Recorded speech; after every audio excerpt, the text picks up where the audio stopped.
Minha filha inventava muitas histórias irreais. Aos 3 anos, ela disse à professora da pré-escola: "Minha mãe me aperta com muita força." Quando levantei a manga dela, realmente havia marcas. Aos 4 anos e meio, ela caiu da escada sozinha e, em seguida, chorou dizendo que eu a havia empurrado. Todos no prédio olharam para mim como se eu fosse uma pessoa má. Aos 5 anos, assistentes sociais do conselho tutelar estavam sentados na minha sala de estar. Ela apontou para mim e disse: "Ela não é minha mãe de verdade. Ela me levou de casa." Minha carreira acabou por causa de uma frase de uma criança de 5 anos. Apoiada na janela chorando muito, eu me perguntava por que a tinha adotado. Quando abri os olhos novamente, eu havia retornado para a noite em que tudo começou. Eu estava prestes a colocar a certidão de adoção no triturador de papel. Na minha vida passada, eu a queimei, porque tinha medo de que ela descobrisse que era adotada. Desta vez, tranquei todos os documentos da adoção dentro de um cofre. Então, esperei pelo seu próximo passo. Meu telefone tocou enquanto eu estava em uma reunião. A tela mostrava o nome da professora da pré-escola de Sophie, Sra. Ellis. Hesitei por um segundo antes de atender. "Sra. Whittaker, você poderia vir à escola? Sophie diz que você a beliscou em casa ontem, e há várias marquinhas no braço dela." A sala de conferências ficou em silêncio. Todos na mesa olharam para mim. Eu disse: "Tudo bem, chego em 20 minutos." Desliguei, disse ao meu gerente que precisava sair e desci para a garagem. Minhas mãos não tremeram quando liguei o motor. Na minha vida anterior, eu havia passado por isso pelo menos 10 vezes. Cada uma delas parecia como ser humilhada em público. A cada vez eu passava horas explicando, pedindo desculpas e provando minha inocência. A cada vez alguém respondia: "Crianças não mentem sem motivo." Desta vez era diferente. Eu tinha provas. A senhora Ellis estava esperando na entrada quando cheguei a Bright Pines Academy. "Sophie está na sala de aula e parece calma. Por favor, não entre em pânico. Só queremos entender o que aconteceu." "Onde estão as marquinhas?" 3 marcas na parte interna do antebraço esquerdo. Eu a segui até a secretaria. A diretora também estava lá. Patricia Monroe estava na casa dos 50 anos e havia trabalhado na educação infantil por 30 anos. Ela era mais difícil de decifrar que a senhora Ellis, e estava olhando para mim do jeito que se olha para um culpado. "Sra. Whittaker, por favor, sente-se. Sophie diz que você a beliscou em casa ontem. Examinamos o braço dela e confirmamos que há manchinhas. Você pode explicar o que aconteceu?" Continuei de pé. "Diretora Monroe, a Sophie disse alguma coisa para você ou para a Sra. Ellis depois que foi para casa ontem?" "Ela mencionou isso pela primeira vez hoje de manhã." "Ótimo. Então, por favor, assistam a isto." Peguei meu telefone, abri o aplicativo de segurança de casa e selecionei a gravação da tarde anterior. O vídeo mostrava Sophie chegando da pré-escola, tirando os sapatos, lavando as mãos e sentando no sofá para assistir a desenhos animados. Às 18h43, ela pulou do sofá, correu para o cesto de brinquedos no canto da sala e se abaixou para procurar algo nele. Quando se levantou, a parte interna do seu braço esquerdo bateu na borda de plástico duro do cesto. Ela olhou para baixo, esfregou o local, depois se abaixou e continuou procurando. Ela não chorou. Não me chamou em nenhum momento e ninguém mais chegou perto dela. Coloquei meu telefone na mesa. "Diretora Monroe, Sra. Ellis, vocês mesmas podem rever. Ninguém beliscou a Sophie ontem ou hoje de manhã. Ela machucou o braço no cesto de brinquedos. Ninguém na sala disse nada." A Sra. Ellis pegou o telefone e reproduziu o vídeo 2 vezes. A diretora Monroe se inclinou para perto. Suas cabeças quase se tocaram enquanto elas pausavam a filmagem às 18h43. A Sra. Ellis falou primeiro. Sua voz baixou.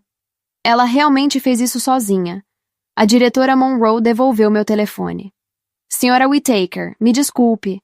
Nossa primeira responsabilidade é proteger a criança." Eu entendo.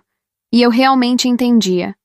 Na minha vida passada, eu não havia entendido. Eu achava que o mundo inteiro estava contra mim. Mais tarde percebi que eles não estavam contra mim. Adultos são simplesmente programados para acreditar em uma criança pequena. Quem esperaria que uma criança de 3 anos inventasse uma história assim? Agora eu sabia melhor das coisas. Diretora Monroe, eu não comecei a guardar essas gravações ontem. Ela fez uma pausa. Eu instalei uma câmera na nossa sala de estar e a deixo ligada o tempo todo. Não é apenas porque tenho medo de que alguém me acuse. Tenho medo de que um dia, depois de ouvir tantas alegações, nem mesmo eu me lembre claramente se fiz algo que nunca aconteceu. A diretora Monroe ficou em silêncio por um momento. Não analisamos isso com cuidado suficiente hoje. Se a Sophie fizer outra alegação como essa, verificaremos com você primeiro. Vocês não precisam me perguntar primeiro. Revisem as gravações diretamente. Vou dar à escola uma conta de acesso apenas para leitura, para que vocês possam acessá-las sempre que necessário. A senhora Ellis e a diretora Monroe trocaram um olhar. Era um dia claro e ensolarado quando saí da pré-escola. Parei na entrada e respirei fundo. Eu já tinha vivido esse mesmo dia antes. Daquela vez eu não tinha uma gravação. Tudo o que eu pude fazer foi chorar e repetir que não tinha encostado nela. A senhora Ellis disse: "Nós acreditamos em você." Mas depois todos os professores da turma da Sophie olharam para mim de um jeito diferente. Aquele dia marcou o início da minha grande tristeza. Desta vez, a câmera falou por mim. No sábado à tarde, eu estava cortando frutas na cozinha. Sophie disse que queria subir para pegar um livro de ilustrações, e eu disse a ela que podia ir. Menos de um minuto depois, um estrondo alto veio da escada, seguido por choro. Soltei a faca e saí correndo. Ela estava deitada no patamar da escada. A testa dela tinha batido na quina de um degrau e estava vermelha, e a pele do joelho esquerdo estava esfolada. Ela se encolheu no chão, soluçando tão forte que mal conseguia respirar. "Sophie, o que aconteceu?" Eu me abaixei e tentei segurá-la. Ela empurrou minha mão e recuou. Então, ela ergueu a cabeça na direção da porta da frente entreaberta, onde uma vizinha passava pelo corredor, e gritou com todas as suas forças: "Mãe, pare de me empurrar! Eu não quero subir! Por favor, não me empurre de novo!" Eu congelei. Virei a cabeça. A senhora Hanson, uma moradora antiga do 4º andar, estava no corredor esperando o elevador. Ela segurava uma sacola de compras, com a boca aberta. Ela viu a marca na testa da Sophie e o ralado no joelho dela. Em seguida, ela olhou para mim. Eu lembraria daquela expressão pelo resto da minha vida. "Nora, crianças aprontam, mas não se empurra uma criança escada abaixo." "Senhora Hanson, eu não a empurrei. Ela caiu sozinha." "Ela caiu sozinha e acabou desse jeito? Você ouviu o que ela acabou de gritar?" Eu não conseguia explicar. Não tinha um pingo de prova. A câmera da sala não conseguia pegar a escada. Eu a tinha instalado para flagrar as histórias da Sophie na sala de estar. Nunca me ocorreu que ela moveria o campo de batalha para o andar de cima.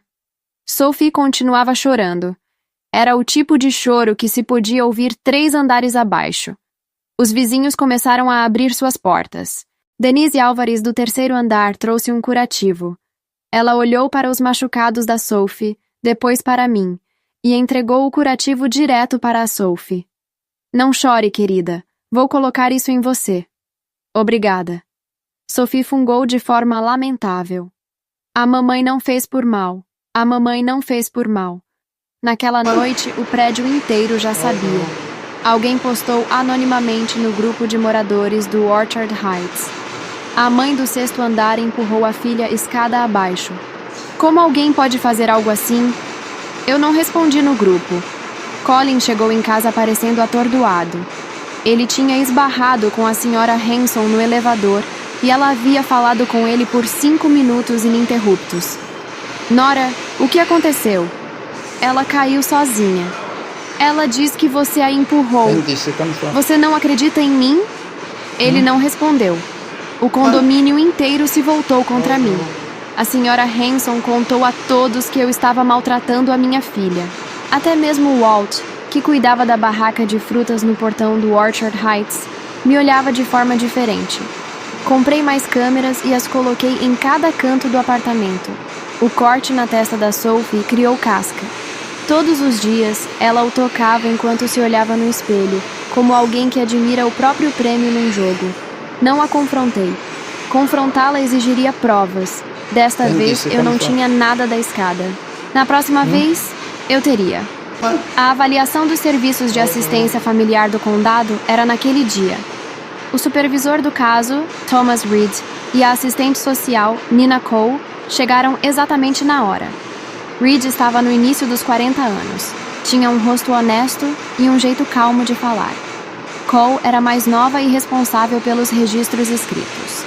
Seus olhos não deixavam passar nada. Ambos vestiam jaquetas escuras com os crachás de identificação do condado. No momento em que entraram, seus olhares varreram a sala de estar.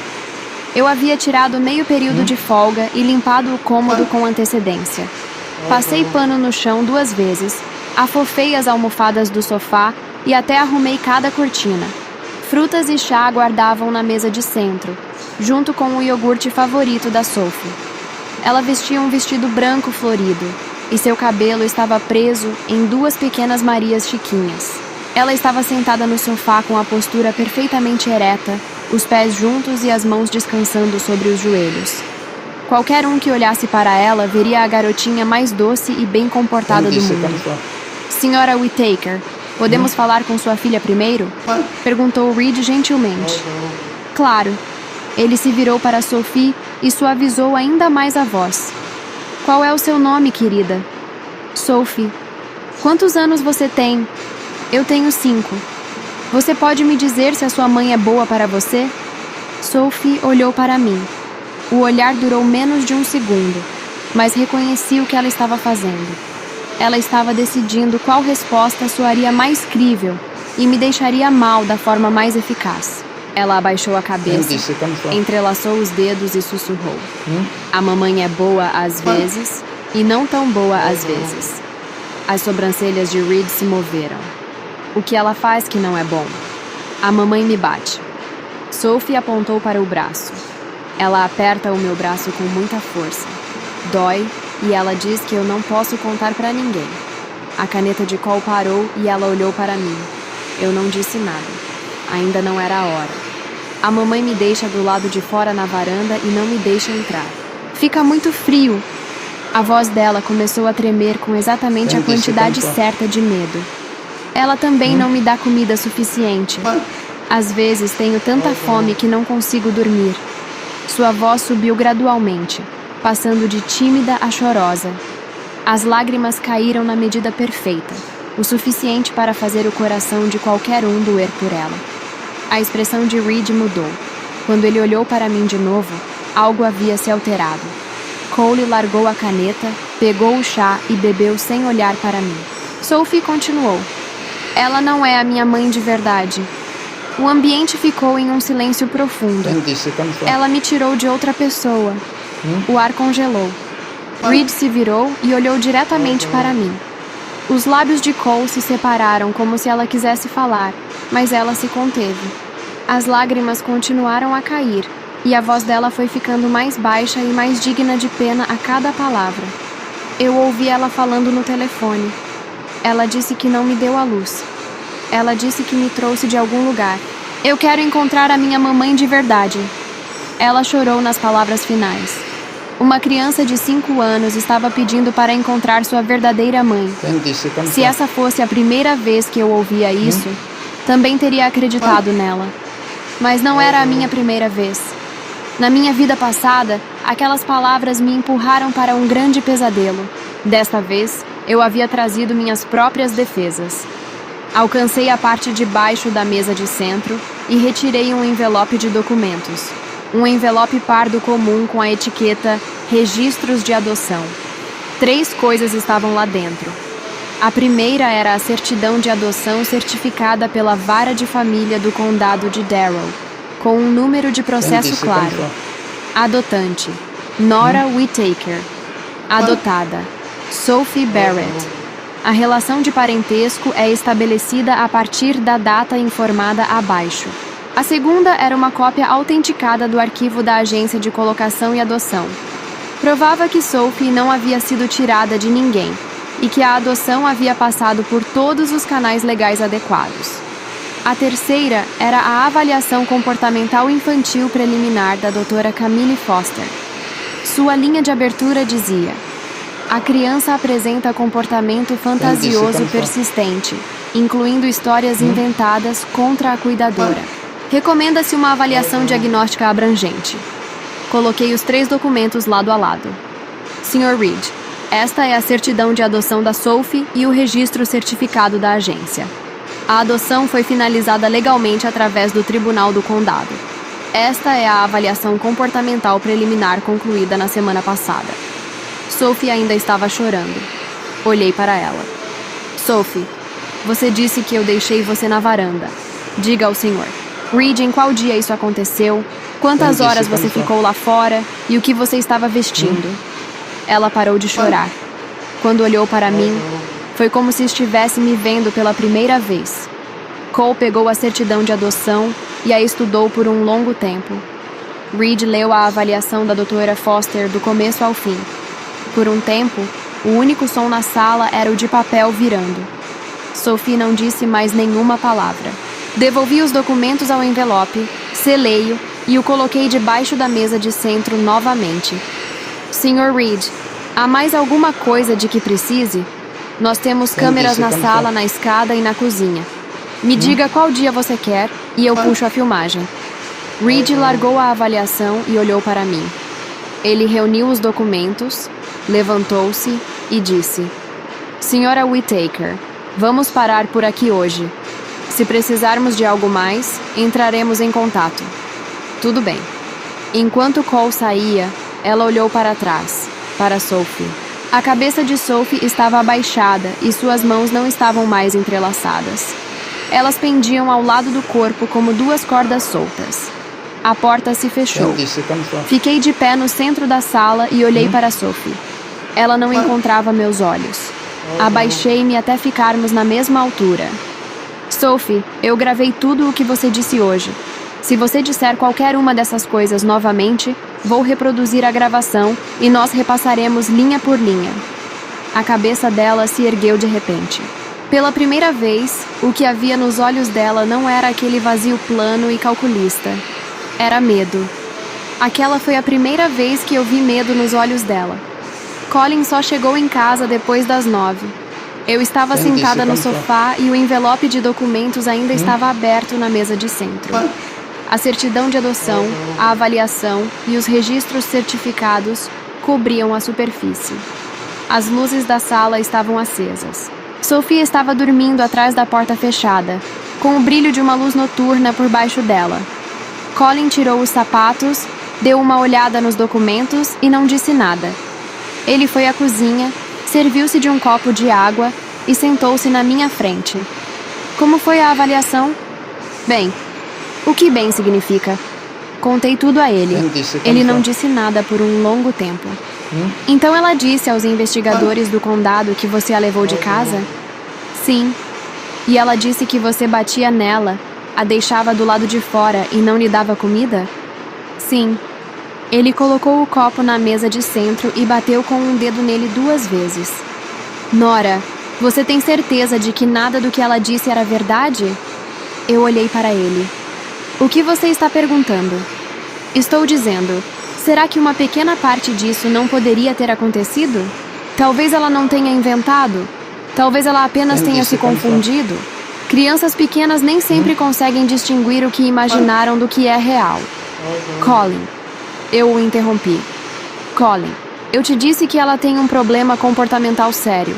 Não é que você não acredite nas provas. Você simplesmente não consegue aceitar que a criança que criamos por 3 anos mente sem um pingo de culpa, então prefere suspeitar de mim. Os ombros dele cederam. Eu não quis dizer... Quis sim. A sala ficou em silêncio por um longo tempo. Eu me levantei, caminhei até a escrivaninha, abri uma gaveta e coloquei um rascunho de petição para a devolução da adoção na frente dele. Leia isto. Ele pegou, leu algumas linhas e ficou muito surpreso. Devolver a adoção? Você quer mandá-la embora? Colin não conseguia tirar os olhos do papel. Seus dedos apertaram as bordas da folha com força suficiente para amassá-la, mas ele não a amassou. Ele a segurou como se fosse um documento médico com um diagnóstico que ainda recusava a aceitar. Nora, ela tem 5 anos. Eu sei quantos anos ela tem. Você não pode simplesmente devolver uma criança. Ela não é um produto com defeito. Aquelas palavras me atingiram de uma forma que eu não esperava. Na minha vida passada, eu nunca havia chegado a esse ponto. Nunca tive coragem de colocar a petição na mesa. Apenas aguentei, semana após semana, até que não houvesse mais nada de mim para aguentar. Mas desta vez eu sabia onde o caminho sem saída terminava e me recusava a percorrê-lo novamente. Colin, o que você acha que acontece se a gente não fizer nada? Ele não respondeu. Ela vai continuar. Ela sempre continua. Quando tiver 6 anos, a acusação vai ser maior. Quando tiver 8, vai ter mais gente acreditando nela. Quando tiver 10, algum vizinho vai ligar para a polícia em vez de para o conselho tutelar. Eu já vi onde isso chega. Ele dobrou o papel ao meio sem dizer mais nada e foi para o quarto. Não me desejou boa noite. Fiquei sentada na sala com as luzes acesas até quase meia-noite, ouvindo o silêncio do apartamento. Atrás da porta de Sophie, a luz noturna projetava um retângulo cor-de-mel no corredor. Às vezes eu conseguia ouvir a respiração dela, regular e tranquila como a de qualquer criança dormindo. Era exatamente isso que me deixava mais aturdida. Ela dormia bem. Ela sempre dormia bem. Nos dias seguintes, nada aconteceu. Sophie acordava, tomava café, ia para a pré-escola, voltava, assistia a desenhos animados, jantava, tomava banho e dormia. Sem acusações novas, sem lágrimas falsas, sem testes. Na minha vida passada, eu havia interpretado esse tipo de silêncio como sinal de melhora. Desta vez eu sabia o que era. Era observação. Ela estava mapeando onde estavam as câmeras. Comecei a notar detalhes que antes teria ignorado. Ela passava mais tempo parada nos cantos com um ângulo limitado. No corredor, ela sempre caminhava rente à parede esquerda, exatamente o ponto cego entre a câmera da sala e a da escada. Quando brincava no quarto, posicionava os brinquedos de forma que criavam uma barreira visual entre ela e a lente. Uma criança de 5 anos não faz isso por acaso. Registrei tudo num caderno que mantinha trancado junto com o cofre dos documentos. Na quinta-feira, a doutora Camille Foster me ligou. Senhora Whittaker, queria te atualizar antes da próxima sessão com Sophie. Ela falou bastante hoje. O que ela disse? Ela me contou que você instalou câmeras no apartamento porque não confia nela, que isso a faz sentir vigiada o tempo todo e que não se sente em casa. Doutora, Foster, com todo o respeito, isso é uma descrição precisa da situação. Eu de fato instalei câmeras porque ela faz acusações falsas. As câmeras existem precisamente porque preciso de provas. Entendo. Só quero que você saiba o que ela está verbalizando em sessão. Não estou fazendo julgamentos. Ela disse alguma coisa além disso? Uma pausa curta do outro lado. Ela disse que às vezes você a olha de um jeito que a assusta. Que parece que você sabe de alguma coisa que ela não sabe. Aquilo me fez ficar parada por um momento. Doutora Foster, isso é provavelmente verdade. Silêncio. Nos vemos na próxima semana, disse eu, e desliguei. Foi Colin quem me avisou sobre o grupo de moradores. Ele chegou em casa na sexta com aquele jeito de quem carregava uma notícia ruim há horas e ainda não havia encontrado como soltá-la. Colocou as chaves na bancada, afrouxou a gravata e me mostrou a tela do celular sem dizer nada. No grupo do Orchard Heights havia uma nova postagem. Desta vez, com o nome. A senhora Hanson havia escrito um parágrafo inteiro sobre o incidente da escada, acrescentando detalhes que ela não poderia ter visto porque não estava lá. Que eu havia arrastado Sophie pelo braço. Que Sophie havia tentado se agarrar ao corrimão. 16 pessoas tinham comentado. A maioria concordava. Algumas pediam que a administração do condomínio tomasse providências. Eu li cada comentário com calma. Você não vai responder? Perguntou Colin. Não. As pessoas estão te chamando de coisa muito feia aí. Eu sei. Nora. Colin. Devolvi o celular para ele. Se eu respondesse uma vez, eles pediriam provas. Eu mostraria as provas. Alguém diria que foram manipuladas. Alguém diria que câmeras não mostram tudo. Alguém diria que eu poderia ter feito aquilo nos segundos antes de ligá-las. Eu conheço esse ciclo. Não entro mais nele. Ele me olhou de um jeito que eu não conseguia decifrar. Como você consegue ser tão fria em relação a tudo isso? Não respondi. Porque a resposta verdadeira era que eu não era fria. Eu só havia passado por aquilo antes e sabia que chorar não adiantava nada. Na minha vida passada eu havia chorado muito. Na frente de vizinhos, de investigadores, de juízes. E cada lágrima que derramei foi interpretada como culpa, como instabilidade, como prova de que havia algo errado comigo. Desta vez guardei as lágrimas para os momentos em que estava sozinha, de madrugada, com o chuveiro aberto para abafar o som. Foi naquela mesma noite que Sophie fez o que eu estava esperando. Eu estava na cozinha quando ouvi um barulho vindo do quarto dela. Não era alto. Era o tipo de som que a maioria dos pais ignoraria. Mas eu não era a maioria dos pais. Caminhei até o corredor e parei do lado de fora. Pela fresta embaixo da porta, a luz noturna havia apagado. O quarto estava no escuro. Abri a porta devagar. Sophie estava de pé no centro do quarto, de costas para mim, olhando diretamente para a câmera que eu havia instalado no canto superior direito, tão parada que parecia uma fotografia. Não disse nada quando entrei. Não se virou. Ficou olhando para a lente por mais alguns segundos. Depois foi para a cama, puxou o cobertor até o queixo e fechou os olhos. Fiquei parada na porta por um tempo. Depois fui verificar a câmera. Ela havia trocado o ângulo. Apenas 2 centímetros. O suficiente para que a cama deixasse de aparecer no quadro. Naquela noite não dormi. Fiquei sentada na mesa da cozinha com meu caderno aberto, relendo cada anotação que havia feito desde o começo.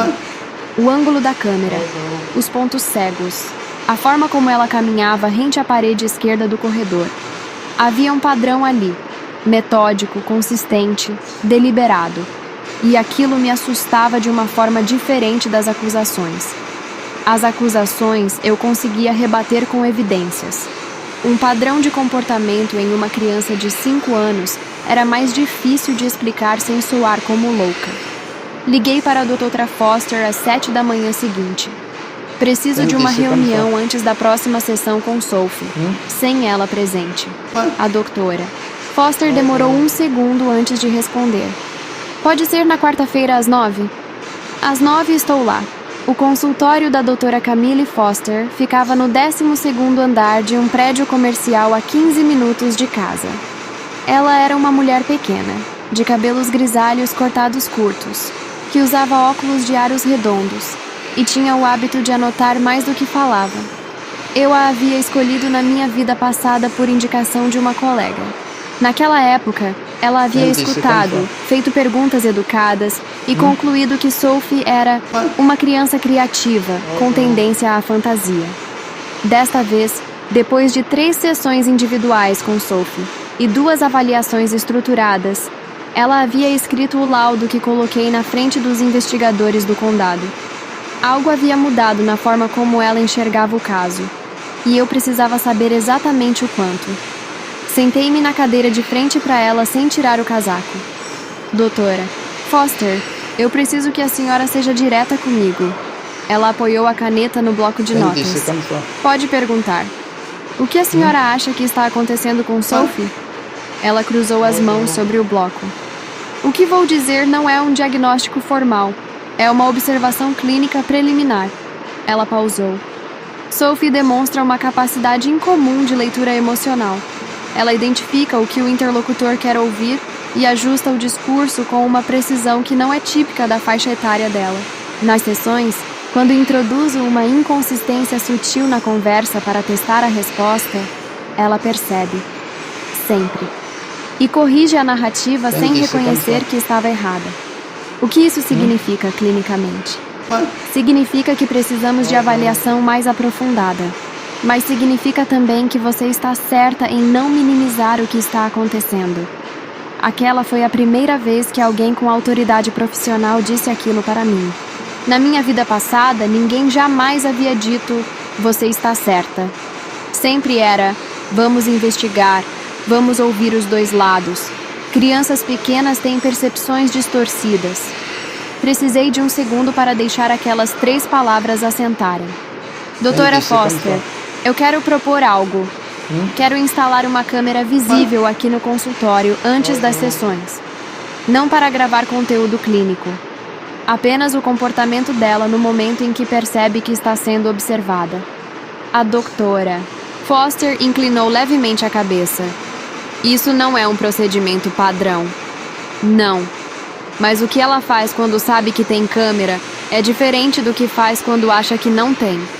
A doutora Foster ficou em silêncio por alguns segundos. Me mande a proposta por escrito. Vou consultar o conselho de ética antes de decidir. Não era um sim, mas também não era um não. Passei a semana seguinte em preparação silenciosa. Instalei uma câmera adicional no corredor. Desta vez embutida num detector de fumaça falso, posicionada exatamente no ponto cego que Sophie havia descoberto. Pedi ao técnico que viesse enquanto ela estava na escola e paguei em dinheiro para que não houvesse registro digital do serviço. Atualizei o caderno com cada ajuste que ela havia feito nos ângulos desde o começo. Criei uma pasta criptografada no computador com cópias de todos os laudos, certidões e gravações. E a subi para um servidor em nuvem com uma senha que só eu conhecia. Colin não perguntou o que eu estava fazendo. Ele havia deixado de perguntar.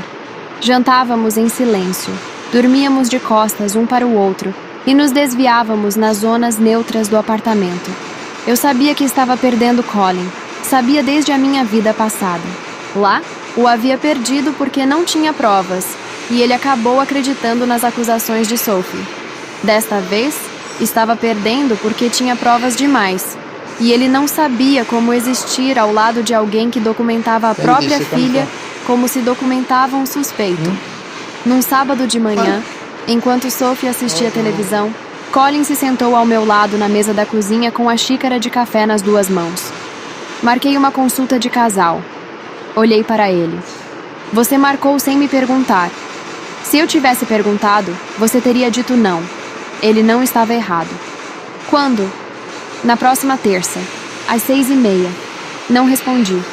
Ele se levantou, levou a xícara até a pia e foi para o quarto. Da sala, Sophie virou a cabeça na minha direção por 1 segundo. Apenas 1 segundo.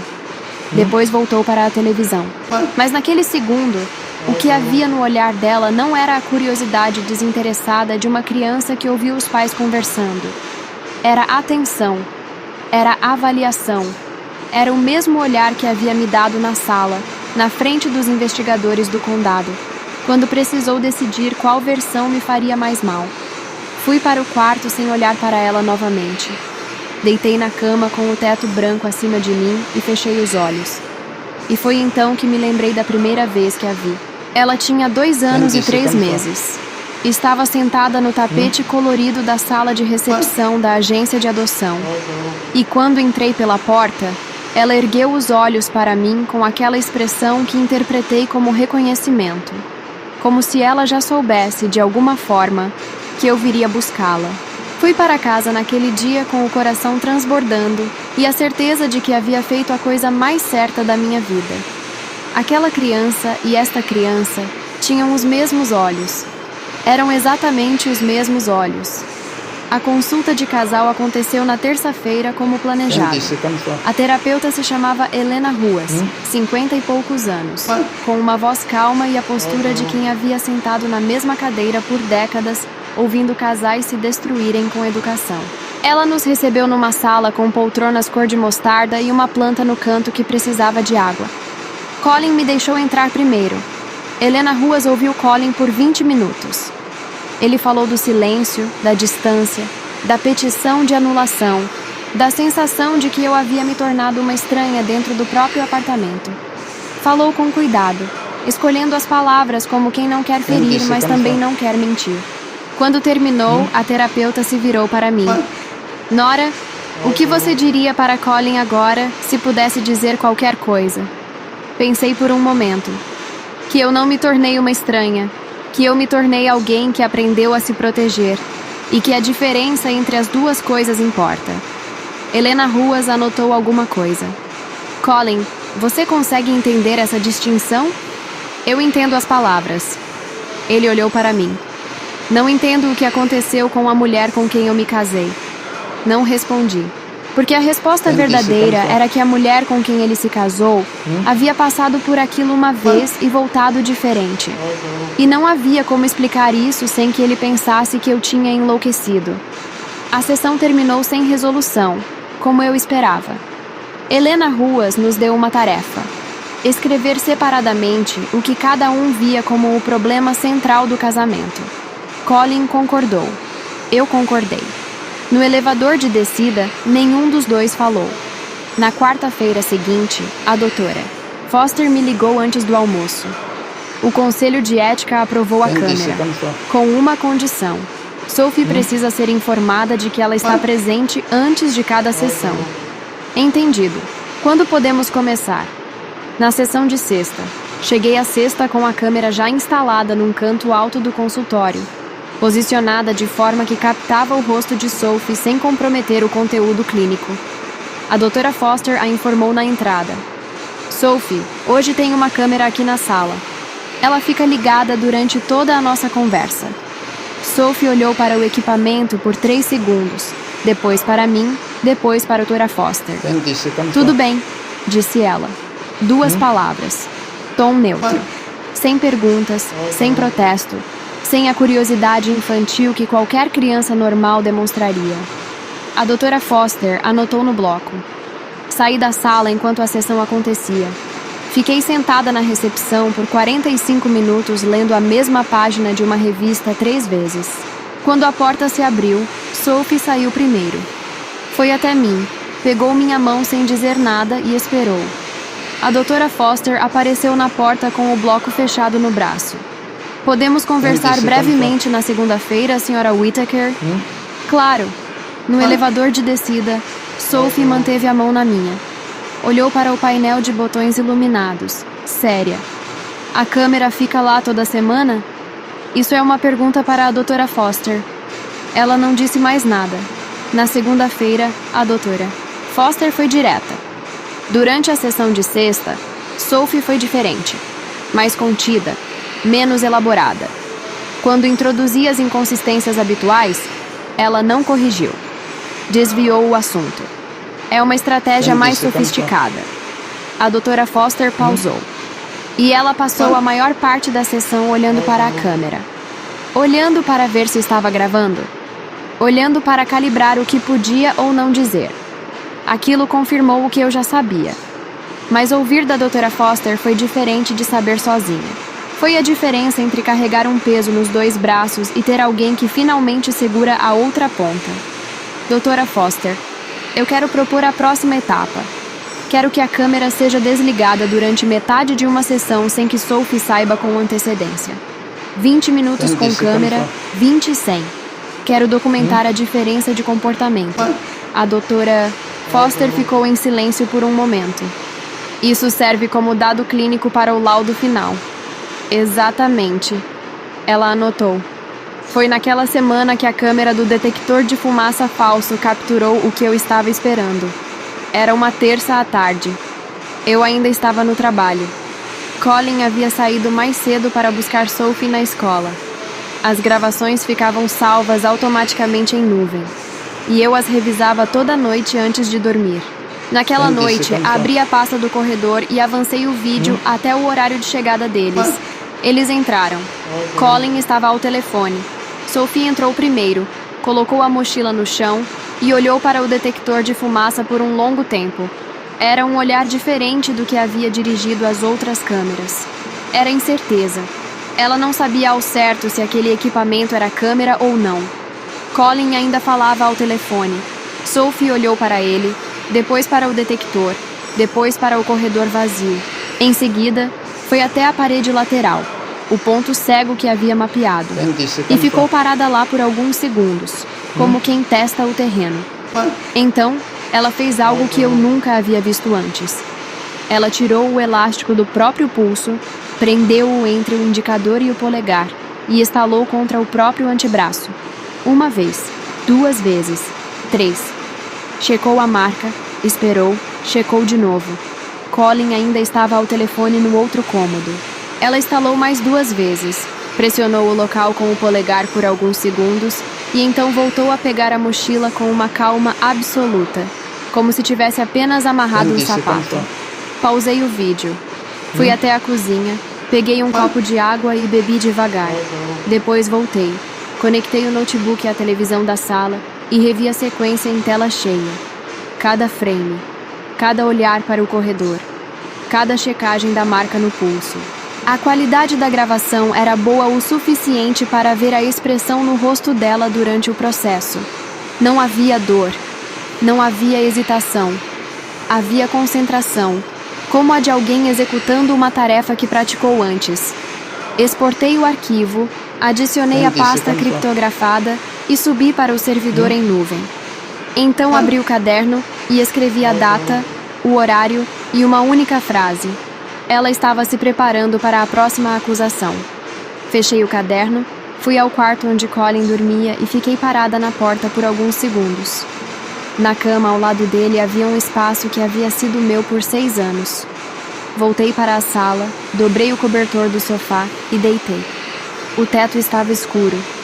Em algum momento, eu havia parado de tentar salvar o casamento e começado a concentrar toda a minha energia em algo mais urgente. Tinha o vídeo, tinha o laudo, tinha os registros, tinha cada detalhe documentado com data, horário e contexto. O que faltava era o momento em que tudo aquilo fosse posto diante de quem precisava ver. Esse momento estava chegando. A acusação chegou numa quinta-feira. A senhora Ellis me ligou às 10 da manhã com aquele tom que eu havia aprendido a reconhecer. Cauteloso, profissional, com uma camada fina de desconforto por baixo. Senhora Whittaker, Sophie chegou hoje com marcas no antebraço. Ela diz que você a prendeu pelo braço ontem à noite e que a arrastou até o quarto.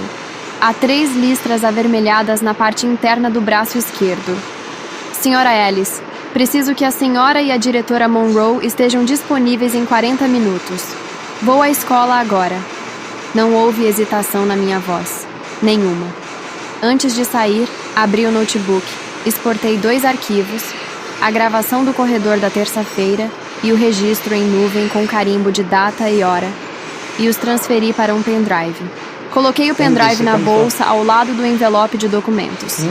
Liguei para a doutora Foster enquanto descia no elevador. Ela usou o elástico. Está dizendo que eu a arrastei pelo braço. Um silêncio curto. Quando você chegar à escola, me ligue de dentro da sala. Quero ouvir em tempo real. A diretora Monroe e a senhora Ellis estavam na secretaria quando cheguei. Sophie estava sentada numa cadeirinha do lado de fora, com os pés juntos e as mãos no colo. Quando me viu entrar, abaixou o olhar. Não havia mais aquele brilho calculista nos olhos. Havia algo diferente. Algo que eu só consegui identificar mais tarde como o reconhecimento de que o terreno havia mudado. Entrei na secretaria. Coloquei o pendrive na mesa antes de sentar.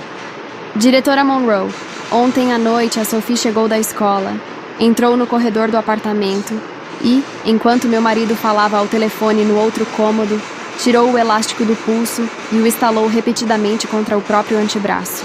Ela checou as marcas 2 vezes antes de pegar a mochila. Isso está gravado. Olhei para a senhora Ellis. As listras no braço dela são exatamente as que um elástico deixa depois de ser estalado 3 a 5 vezes contra a pele. A senhora Ellis olhou para o pendrive.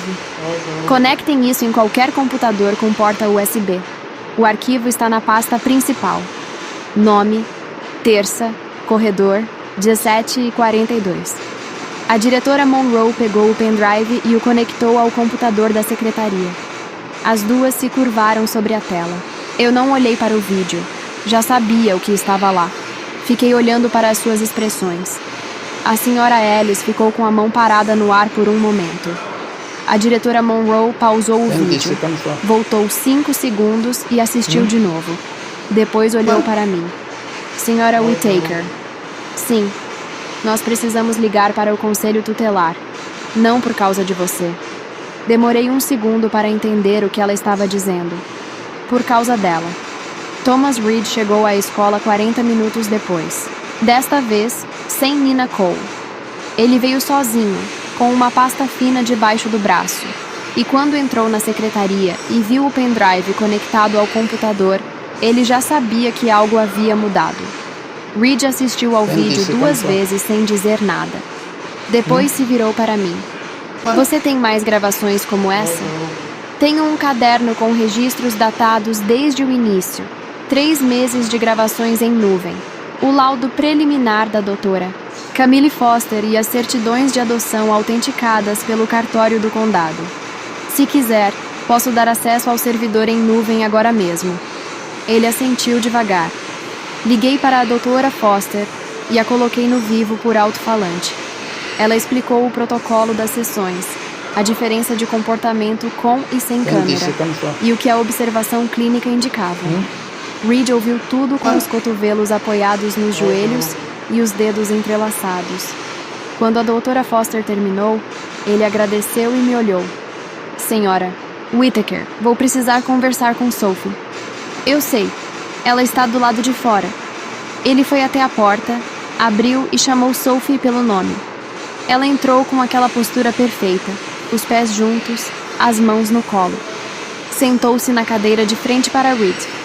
Ele suavizou a voz da mesma forma que havia feito na minha sala de estar semanas atrás. Sophie, você pode me dizer o que aconteceu com o seu braço? Ela olhou para mim por uma fração de segundo. Uma fração. Depois olhou para Reed. A mamãe me machucou. Como ela fez isso? Ela me segurou pelo braço e me arrastou. Em que hora isso aconteceu? Sophie piscou. À noite. Que horas? Não sei. Era tarde. Reed abriu a pasta, tirou uma folha impressa e a colocou sobre a mesa virada para Sophie. Era um print do vídeo do corredor, o frame exato em que ela pressionava o elástico contra o antebraço, com o timestamp visível no canto inferior da tela. Terça-feira, 17h42. Sophie olhou para a folha. O silêncio que se seguiu foi diferente de todos os silêncios que eu havia vivido com ela. Não era o silêncio estratégico de quem está calculando a próxima resposta. Era o silêncio de quem chegou ao fim de um corredor e encontrou uma parede. Reed falou com calma. Sophie, você pode me explicar o que está acontecendo nessa foto? Ela não respondeu. Pela primeira vez em 3 anos, Sophie não tinha uma resposta. Colin chegou à escola porque eu liguei para ele. Ele ouviu tudo sentado ao meu lado, com a pasta do laudo no colo e o pendrive entre os dedos. Quando Reed saiu com Sophie para uma sala separada, Colin ficou em silêncio por um tempo muito longo. Ela fez isso com um elástico. Sim, com o elástico dela mesma. Sim, Colin. Ele colocou o pendrive na mesa e apoiou as 2 mãos sobre ele. Nora, pode falar. Eu deveria ter acreditado em você antes. Não disse que estava tudo bem. Porque não estava. Mas também não disse que não estava. Apenas coloquei minha mão sobre as dele e ficamos assim por um momento, sem palavras. Enquanto do outro lado da porta, Sophie recebia a atenção que ela precisava. Não de uma mãe que ela havia tentado destruir, mas de profissionais que finalmente podiam ajudá-la de verdade. Semanas depois, quando a doutora Foster entregou o laudo completo ao tribunal, ela me disse algo que ficou comigo. A Sophie não é má, Nora. Ela está doente. E crianças doentes precisam de alguém que não desista de encontrar a verdade, mesmo quando a verdade dói. Eu pensei naquilo durante muito tempo. Porque o que aprendi, depois de viver tudo isso 2 vezes, é que provar a verdade não basta. Qualquer um com câmeras e documentos pode provar a verdade. O que é difícil, o que quase me destruiu na primeira vez e me transformou na segunda, é continuar amando alguém que tenta acabar com você, e ainda assim não deixar que esse amor te impeça de fazer o que precisa ser feito. Não é frieza, é a forma mais exigente de cuidado que existe. E ninguém te ensina isso. Você aprende na queda, ou você aprende vivendo 2 vezes. Eu tive a segunda chance. Usei ela. What?